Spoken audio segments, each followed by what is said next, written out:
Okay guys, so I have made this video so many times, and every time I go to edit it, I'll spend like 6 hours editing it. It'll be like an hour-long video talking. I'm trying to cut it down, and at the end I just don't feel comfortable posting it. I feel like I had to go through a little bit of more emotions and give it more time. But today's video, and excuse the way I look, we are traveling 18, almost 20 hours from where we live. Actually, we're not traveling, we're moving 20 hours from where we live. Me and my 3 kids, and whatever fits in my car goes.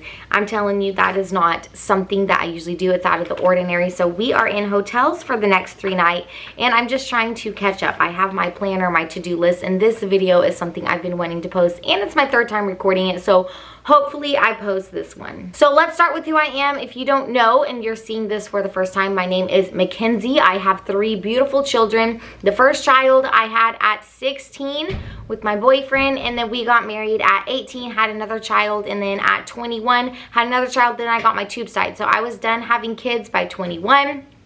We were on a reality TV show with that 16 and pregnant baby called 16 and Pregnant, obviously.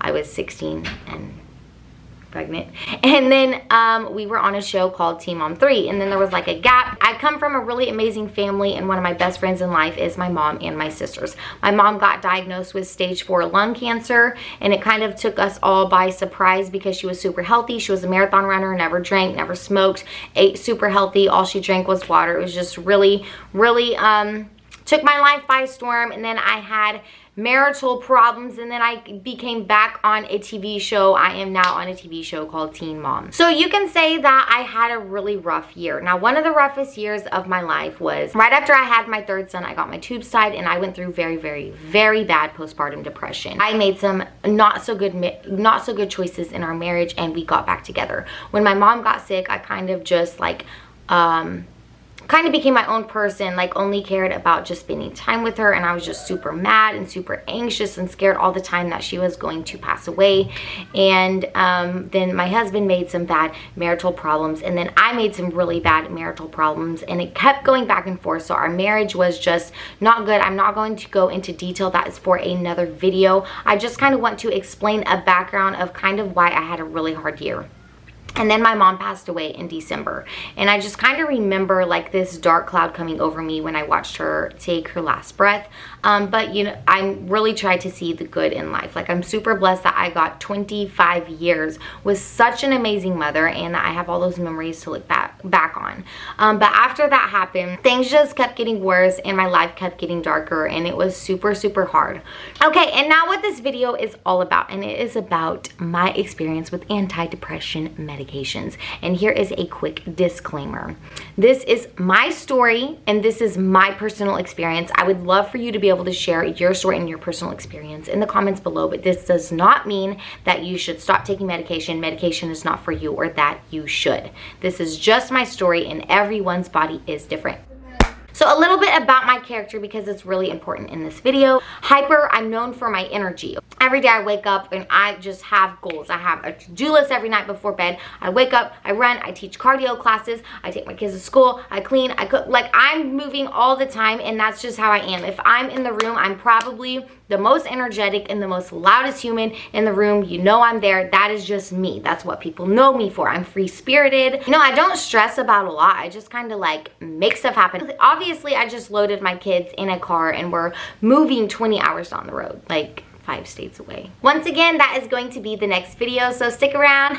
So basically, I was in a lot of pain. It wasn't like I wasn't doing stuff. Like, I was still getting up and doing stuff. Now, there was some days where I would just want to lay in bed. Not really lay in bed, because when I'm awake, the pain is there. And when I'm busy, I could keep really busy and get the pain. I could distract myself from the pain. And when I go to bed, like, that's when the pain comes. It's because I kind of sit down and collect my thoughts. Now, so painful. I made some really bad decisions through my pain. And now, some of my hard life choices is some that a few of my friends or people I know that are going through. And we would talk to each other, and thank goodness I had them through this.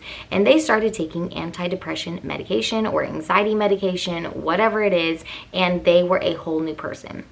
Like, I was with them, they were happy, they had life back, and they said this medication saved my life. So that is what motivated me to get on it. Now, a little short background of me on medication. When I was 16, I was going through a really hard time, and like, I was diagnosed with type 1 diabetes at 11, and that's kind of when I noticed that I had it. Like, I'd get really anxious about stuff. I'd get really depressed about stuff. Now, depression can be an imbalance in your body, and when you have diabetes, it's a hormone imbalance because your body is not creating insulin. And when you're not creating insulin, your blood sugars are going up and down, and that can cause imbalance in other areas and cause depression. And that's not the only autoimmune disease that depression goes hand in hand with. So a lot of people just have a problem balancing out their body. But when I tried it at 16, the first 2, my mom took me to the doctor, put me on them, and I was suicidal.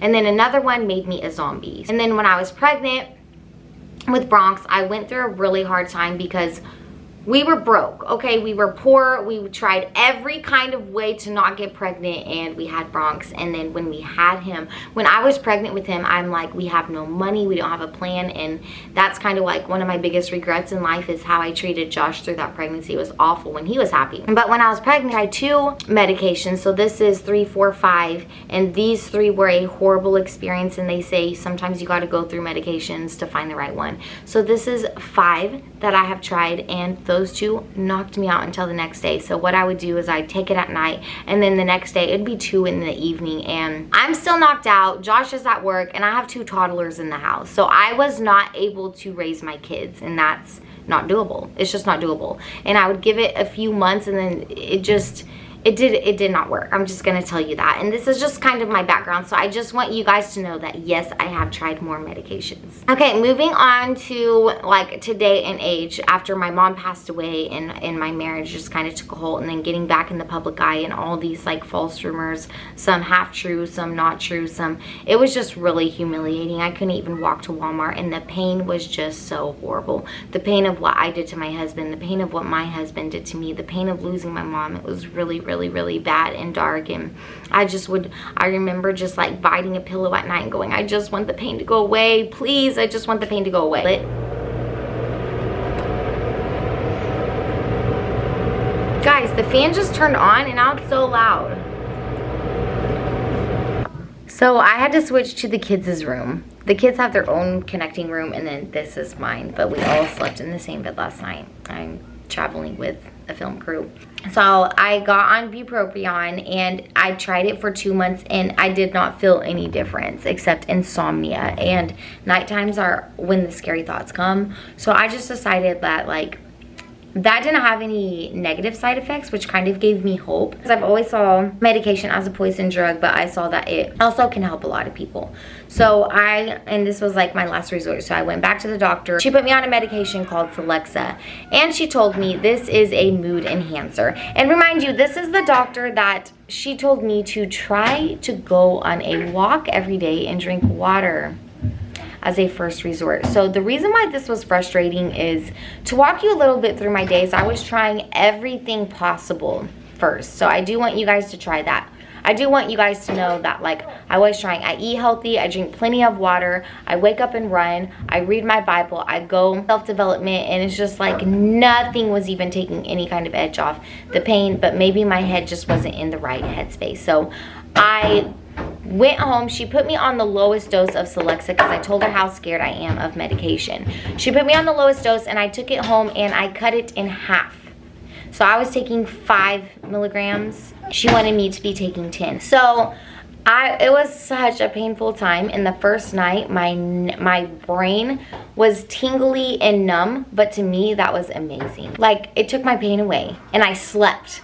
Like, I slept all night, and then the next day until noon, and it was like my body just had so much sleep to catch up on. Like, night was horrible. Some nights I was getting an hour of sleep. I would just lay in bed and cry until 4 a.m. and then wake up at 7 and go run. So that was like a kind of my experience in the first week. I'm like, yeah, my brain is numb. Like, some people don't like that side effect, and I think like if I was at any other time in life I wouldn't, but at this time, like, that was way better than being in the pain that I was in. So I was super sleepy, no appetite. She said it would give me an appetite, and my brain was just numb. Like, I was just in a weird headspace. So the 2nd through 4th week 2 through 4, I'm nothing more than a zombie. I would let my dishes pile up. I did not do the laundry. So basically what I'm saying is that it completely took my depression away, and it completely took all my sadness away. I couldn't cry if I tried. And me and Josh were going through like a separation at this time. And usually like, it was like, oh, I miss you, like, let's talk, let's do this. And no, I would just go days without texting him back. Like, I was not a functioning friend. I wasn't a functioning wife, whatever you wanted to call me, a daughter. House was disgusting. My bed was never made. Laundry wasn't done. Dishes weren't done. I do that stuff. I wasn't running. I stopped running, and then I stopped running my business, and then I stopped making money. So basically, I was gone. I was like, I was dead. The world eliminated me, but I was still there. Here's my shell. I'm here. I sit on a couch every day and I stare. And my kids, I could get words out to be like, get dressed. I was letting them skip school. I couldn't function. I could not get myself to get off the bed and do stuff. Couldn't take the trash out. I'm like, yeah, this is awesome. I'm not crying. I'm not crying. I can just sit here and like go through life. And then I realized I'm going to lose everything. I'm going to lose my home. I'm going to lose my kids. I'm going to lose my friends. And I'd be around friends. I had like a little gathering at my house that I had already planned. And I just told them, I said, can you guys come over and clean my house? Because I'm not ready. And they did. I have awesome friends, obviously. And the whole time they're like, are you okay? What's wrong with you? Yeah, I'm good. I'm good. I'll just sit and stare. Like, there's a whole world going on around me, and I would just sit and stare. And then one day I'm like, nope. I cannot live with this, and I refuse to go try other medications. I'm sorry. This is medication number 7. Actually, the doctor had written down that this was medication number 8. All of them had a horrible side effect. And I just feel like a lot of people say, give them time, give them time.